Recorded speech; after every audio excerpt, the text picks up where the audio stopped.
News voice, जो हर खबर से आपको कराए रूबरू। नमस्कार, आप देख रहे हैं न्यूज वॉइस और मैं हूं आपके साथ अंजना। तो चलिए शुरुआत करते हैं इस वक्त की खास खबर से।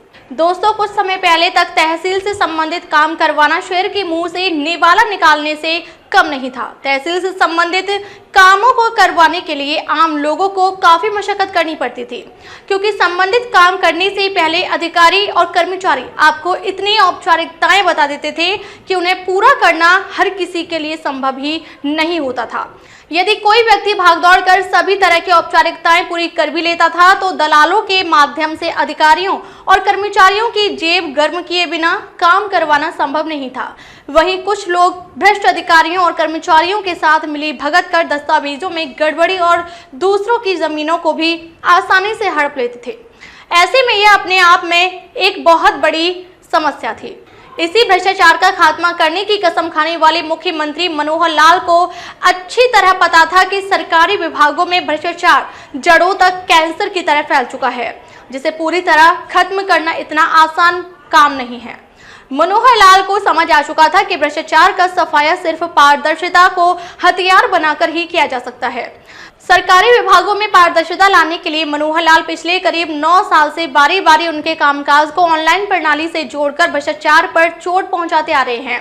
इस दौरान तहसीलों में होने वाली गड़बड़ी और भ्रष्टाचार की शिकायतें भी मुख्यमंत्री मनोहर लाल के पास लगातार पहुंच रही थीं।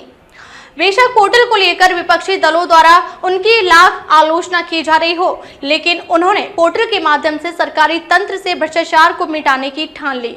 ऐसे में उन्होंने तहसीलों से भ्रष्टाचार का खात्मा करने के लिए ठोस कदम उठाते हुए जमाबंदी पोर्टल बनाने के आदेश दिए। लेकिन जमीन के रिकॉर्ड से संबंधित पोर्टल तैयार करना इतना आसान काम नहीं था। कड़ी मशक्कत से प्रदेश के 143 तहसीलों और उप तहसीलों में वेब हेल्पडेस्क प्रणाली का उपयोग करते हुए प्रबंधन कार्यों को कंप्यूटराइज्ड किया गया। इसके लिए 18 करोड़ 50 लाख दस्तावेजों को स्कैन करना भी एक चुनौती थी। जमाबंदी पोर्टल के तैयार होने के बाद मुख्यमंत्री मनोहर लाल ने 25 दिसंबर 2022 को लॉन्च करने के बाद ऑनलाइन काम शुरू करने के आदेश दे दिए। दोस्तों, पहले पटवारियों से फर्द या अन्य कोई दस्तावेज निकलवाना हो तो लोगों के जूते घिस जाते थे, लेकिन अब लोग ऑनलाइन आवेदन कर कागजात आसानी से हासिल कर लेते हैं और एक ऑनलाइन फर्द के लिए सर्विस चार्ज मात्र 100 रुपए देना पड़ता है, जबकि पहले इस काम के लिए हजारों रुपए सुविधा शुल्क देना पड़ता था।